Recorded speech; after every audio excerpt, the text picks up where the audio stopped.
കൊക്കേഷ്യസ് പർവ്വതനിരകൾക്കും കരിങ്കടലിനുമിടയിൽ ഒരു കൊച്ചു രാജ്യമുണ്ട്.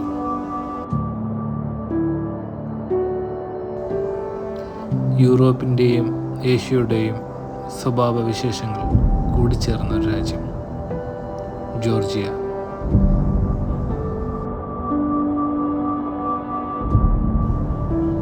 Joseph സ്റ്റാലിൻ്റെ ജന്മനാട്. Soviet യൂണിയൻ്റെ പ്രഭയ്ക്ക് മുമ്പിൽ മങ്ങിപ്പോയൊരു നാട്.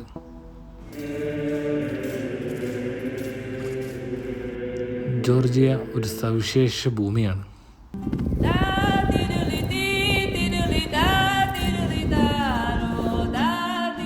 സ്നേഹം നിറഞ്ഞ മനുഷ്യരുടെ,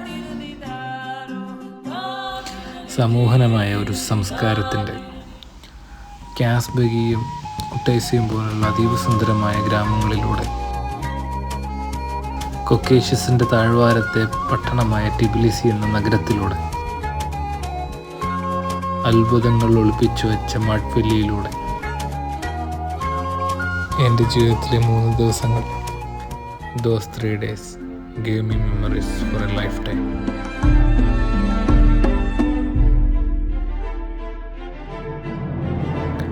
ഞാനൊരു കഥ പറയാം. ഒരു ഉഷ്ണകാലത്ത് ചുവന്ന മണ്ണുള്ള അറേബ്യൻ മരുഭൂമിയിൽ നിന്നും പച്ചപ്പ് വിരിച്ച കോക്കസസ് പർവ്വതത്തിലേക്ക് ഒരു 3 മണിക്കൂർ കൊണ്ട് ഞാൻ എത്തിപ്പെട്ട കഥ. ഇന്ത്യയിൽ നിന്നുള്ള സ്പൈസസും ചൈനയിൽ നിന്നുള്ള സിൽക്കും യൂറോപ്പിൽ നിന്നുള്ള പ്രീഷ്യസ് മെറ്റൽസുമായി കച്ചവടക്കാർ കണ്ടുമുട്ടിയിരുന്ന, സംസ്കാരങ്ങൾ കൂടിക്കലർന്നിരുന്ന സിൽക്ക് റൂട്ടിലെ കൊക്കേഷ്യസ് നഗരമായ ടിബിലിസിയുടെ കഥ. വൈൻ കണ്ടുപിടിച്ച ജോർജിയ എന്ന ആ നാടിൻ്റെ കഥ. അങ്ങനെ ഒരു വെള്ളിയാഴ്ച രാവിലെ 9:45 അബുദാബിയിൽ നിന്നും വിമാനം പറന്നു.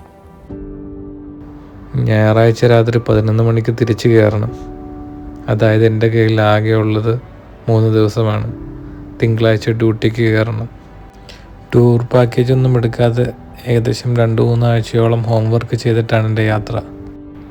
ജോർജിയ എന്ന് പറയുന്നത് ദുബായിക്ക് നേരെ മുകളിലായതുകൊണ്ട് തന്നെ സമയവ്യത്യാസങ്ങളില്ല. അവിടെ സൂര്യാസ്തമയം രാത്രി 9 മണിക്കാണെന്ന് കേട്ടു. അതുകൊണ്ട് തന്നെ മുൻകൂട്ടി തീരുമാനിച്ച കാര്യങ്ങളെല്ലാം ചെയ്യാൻ സാധിക്കുമെന്ന പ്രതീക്ഷയോടെ ഞാൻ എൻ്റെ യാത്ര തുടർന്നു.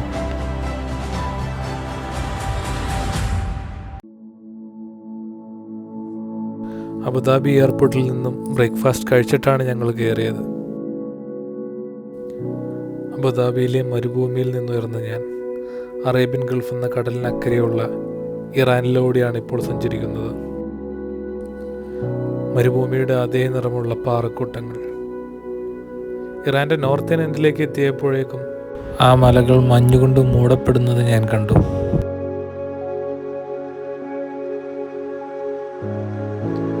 ഇറാൻ പിന്നിട്ട ശേഷം അർമേനിയയും മേഘക്കൂട്ടത്തിന് താഴെ പച്ചപ്പും അർമേനിയയിലെ സെവൺ എന്ന നീല തടാകവും മറികടന്ന് ഞങ്ങൾ ടിബിലിസി ഇൻ്റർനാഷണൽ എയർപോർട്ടിൽ ലാൻഡ് ചെയ്തു.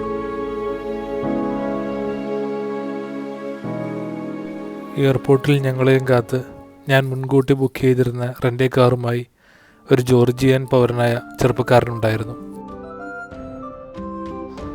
ഞങ്ങൾക്ക് ആശംസ നേർന്ന് കാറിൻ്റെ ചാവിയും കയ്യിൽ തന്ന് അയാൾ മടങ്ങി. സുബാറു ഫോറസ്റ്ററാണ് എൻ്റെ വാഹനം. എനിക്കത് നന്നായി ബോധിച്ചു. ഉച്ചയ്ക്ക് 1 മണിയായിരുന്നു. ഭക്ഷണം കഴിക്കണം. ടിബിലിസിയിലെ ന്യൂ ഇസ്താംബുൾ എന്ന പേരുള്ള ഒരു ടർക്കിഷ് റെസ്റ്റോറൻ്റാണ് ഞങ്ങളുടെ ആദ്യ ലക്ഷ്യം. ഗൂഗിൾ മാപ്പ് ഉപയോഗിച്ച് അനായാസം ഹോട്ടലിലെത്തി ഓപ്പൺ ഇസ്താംബുൾ ഷാർമ വിത്ത് റൈസാണ് കഴിച്ചത്. തുർക്കിയിൽ ഷവർമയ്ക്കൊപ്പം റൈസ് കോമൺ ആണത്രേ. മുൻവിധിയെ ഞെട്ടിക്കുന്ന തരത്തിലുള്ള ഒരു ഗംഭീര കോമ്പിനേഷനായിരുന്നു അത്. ഞങ്ങൾ 4 പേർക്ക് മൊത്തം 70 ലാറിയാണ് ചിലവ്. ടിബിലിസി നഗരത്തെ വണ്ടിയുടെ ജനാലയിലൂടെയും വണ്ടിയുടെ സൺറൂഫിലൂടെയും മാത്രം കണ്ട് ആസ്വദിച്ച് ഞങ്ങൾ യാത്ര തുടർന്നു.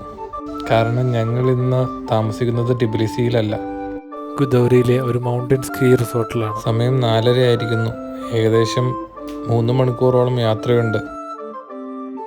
ടിബിലിസിയുടെ തെരുവോരങ്ങൾ വളരെ ശാന്തമാണെന്ന് ആദ്യ കാഴ്ചയിൽ തോന്നി. ഇന്ത്യയിലും യു എയിലും വണ്ടി ഓടിച്ചതുകൊണ്ടാവാം ഡ്രൈവിംഗ് വളരെ എളുപ്പമായിരുന്നു. UAE ഡ്രൈവിംഗ് ലൈസൻസ് ഉണ്ടെങ്കിൽ ഇവിടെ വണ്ടി ഓടിക്കാം. പ്രത്യേകിച്ച് ഇൻ്റർനാഷണൽ ലൈസൻസായി കൺവേർട്ട് ചെയ്യണമെന്നില്ല. അങ്ങനെ പതിയെ ടിബിലിസി നഗരത്തെ പിന്നിലാക്കി ഞങ്ങൾ ഗോദാവരി റൂട്ടിലൂടെ സഞ്ചരിച്ചു. വലിയൊരു ജോർജിയൻ ഫ്ലാഗ് അവിടെ കാണാം. അതിസുന്ദരമായ കാലാവസ്ഥ. സിറ്റിയുടെ കാഴ്ചകൾ മാറി പുൽമേടുകളും പർവ്വതങ്ങളുമായി.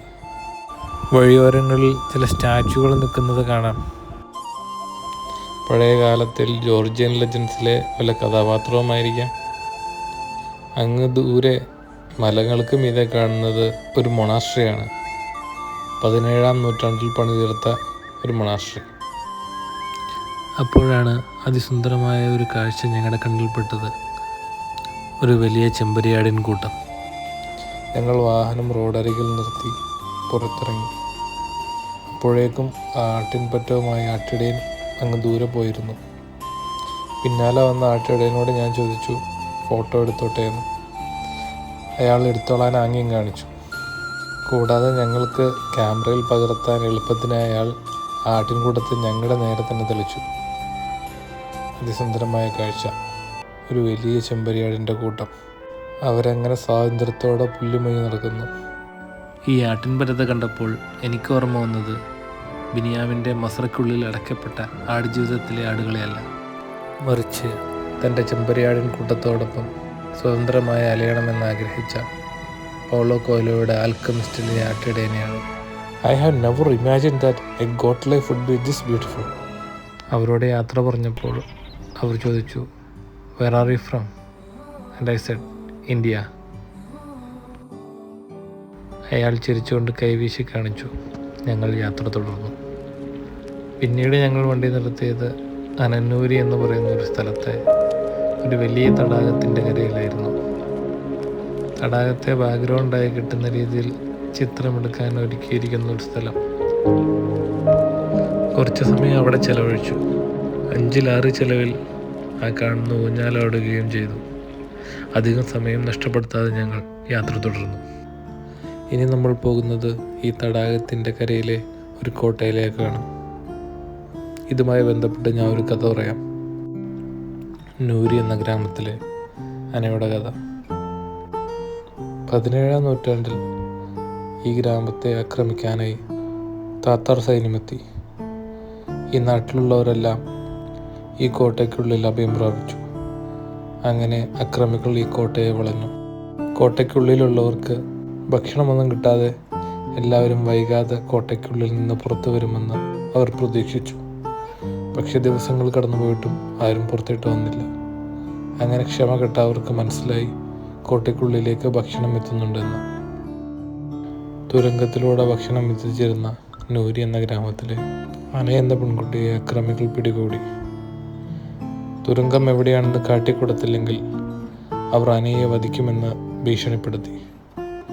പക്ഷേ അന അവരുടെ ഭീഷണിക്ക് മുമ്പിൽ വഴങ്ങിയില്ല. ആ കോട്ടയെയും തുരങ്കത്തെയും അന സ്വന്തം ജീവൻ നൽകി സംരക്ഷിച്ചു. ഇതാണ് കോട്ടയ്ക്കുള്ളിൽ നിന്നും തുരങ്കത്തിലേക്കുള്ള കവാടം.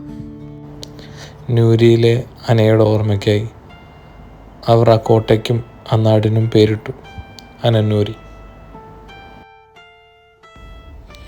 പകൽ പോലെ വെളിച്ചമുണ്ടെങ്കിലും സമയം 7:30 ഇരുട്ടുന്നതിന് മുമ്പ് ഹോട്ടലിൽ ചെക്ക് ഇൻ ചെയ്യണമെന്ന തീരുമാനമുള്ളതുകൊണ്ട് ഇനി ഒരിടത്ത് നിർത്തേണ്ടതില്ല എന്ന് തീരുമാനിച്ചു. പക്ഷേ വഴിയോരത്തെ അതിമനോഹരമായ കാഴ്ചകളും അരുവിയും കാട്ടുപൂക്കളുമെല്ലാം വീണ്ടും ഞങ്ങളെ നിർത്താൻ നിർബന്ധിച്ചു. ഇവിടെ റാഫ്റ്റിംഗ് ഒക്കെ അവൈലബിൾ ആണ്. ഹിമാചൽ പ്രദേശിലെ കുളുവിനെ അനുസ്മരിക്കുന്ന ഭൂപ്രകൃതി. ഞാൻ 6 വർഷം മുമ്പ് അവിടെ വെച്ച് റാഫ്റ്റിംഗ് ചെയ്തിട്ടുള്ളതാണ്. ജോർജിയയിലെ റാഫ്റ്റിംഗ് 3-ാം ദിവസമാണ് പ്ലാൻ ചെയ്തിരിക്കുന്നത്. വെറും 3 ദിവസം മാത്രം കയ്യിലുള്ളതുകൊണ്ട് എല്ലാം മുൻകൂട്ടി പ്ലാൻഡാണ്. ജോർജിയയിൽ റോഡ് ട്രിപ്പ് പോകുന്നവർ ഏറ്റവും ഇമ്പോർട്ടൻ്റായി ശ്രദ്ധിക്കേണ്ടത് നല്ലൊരു കാറ് തന്നെ റെൻറ്റിനെടുക്കുക എന്നുള്ളതാണ്. ഞാനെടുത്തത് സുബാറുയുടെ ഫോറസ്റ്റർ എന്ന 4-വീൽ ഡ്രൈവ് വാഹനമാണ്. 3 ദിവസത്തേക്ക് $195, അതായത് 800 ദിർഹംസ് വരും. വാഹനത്തിൻ്റെ കാര്യത്തിൽ ഒട്ടും പിശുക്ക് കാണിക്കരുത് എന്ന് ഞാൻ പറയാനുള്ള മെയിൻ കാരണം നമ്മൾ ഹോട്ടലിലായിരിക്കില്ല, പകരം കാറിലായിരിക്കും നമ്മൾ കൂടുതൽ സമയം സ്പെൻഡ് ചെയ്യാൻ പോകുന്നത്. പിന്നെ നാളെ രാവിലെ ഞാൻ ജൂട്ടാ വാലി എന്നൊരു സ്വപ്നഭൂമിയിലേക്ക് പോകുന്നുണ്ട്. എൻ്റെ എൻ്റെയർ ജോർജിയൻ ട്രിപ്പിലെ മികച്ച എക്സ്പീരിയൻസ് ആയിരിക്കുമെന്ന് ഞാൻ കരുതുന്ന ഒരു സ്ഥലം. ജോർജിയയിൽ വരുന്ന ഭൂരിഭാഗം ആളുകളും ജൂട്ടയിൽ പോകാറില്ല. കാരണം ഏകദേശം 15 കിലോമീറ്റർ ഓഫ് റോഡാണ്. അതുകൊണ്ട് തന്നെ ഞാൻ ഒരു 4 വീൽ ഡ്രൈവ് കാർ വേണമെന്ന് ഉറപ്പിച്ചിരുന്നു. ഈ വഴി നേരെ പോകുന്നത് റഷ്യ ബോർഡറിലേക്കാണ്. ഞങ്ങൾ 4 പേരുടെ ഒരു സംഘമാണ്. ഞാനും എൻ്റെ വൈഫും പിന്നെ 2 കസിൻസും. എനിക്കും വൈഫിനും ടോട്ടൽ ജോർജിയൻ ട്രിപ്പിൻ്റെ എക്സ്പെൻസ് വന്നത് 3200 ദിർഹംസ് മാത്രമാണ്.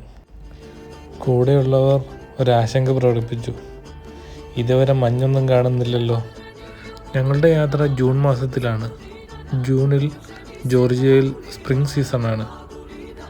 എങ്കിലും ഗുദാവരിയുടെയും കാസ്പരിയുടെയും മലനിരകളിൽ മഞ്ഞുണ്ടാവും എന്ന് തന്നെയാണ് എൻ്റെ പ്രതീക്ഷ.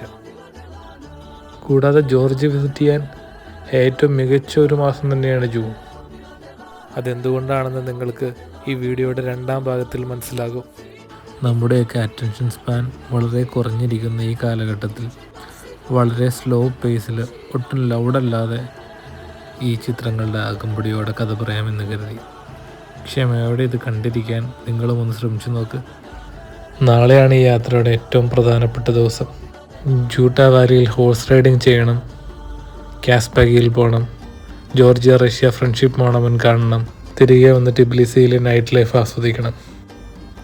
അങ്ങനെ മല കയറി ഗുദാവരിയിലെ സ്കീ റിസോർട്ടായ മാർക്കോ പോളോയിൽ ഞങ്ങളെത്തി. സമയം 9:15 സൂര്യൻ ഇപ്പോഴും ഉദിച്ചു നിൽക്കുന്നു. ഇബ്നു ബത്തൂത്തയെ പോലെ ലോകസഞ്ചാരിയായ മാർക്കോ പോളോയുടെ പേരാണ് ഹോട്ടലിൽ. ഇതൊരു സ്കീ റിസോർട്ടാണ്.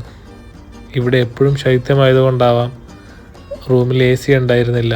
അതിൻ്റെ ആവശ്യമുണ്ടെന്ന് തോന്നിയില്ല. വിൻ്റർ അല്ലാത്തതുകൊണ്ട് ഇവിടെ സ്കീ ആക്ടിവിറ്റി ഒന്നും നടക്കുന്നില്ല. അതുകൊണ്ട് തന്നെ മാർക്കോ പോളോ ആയിരുന്നില്ല ജൂണിലെ റൈറ്റ് ചോയ്സ്. ഗുദാവരിക്ക് പകരം മൗണ്ട് കാസ്പഗിൻ്റെ താഴ്വാരത്ത് ഒരു എ-ഫ്രെയിം ക്യാബിൻ ആയിരുന്നെങ്കിൽ നന്നായേനെ എന്ന് തോന്നി.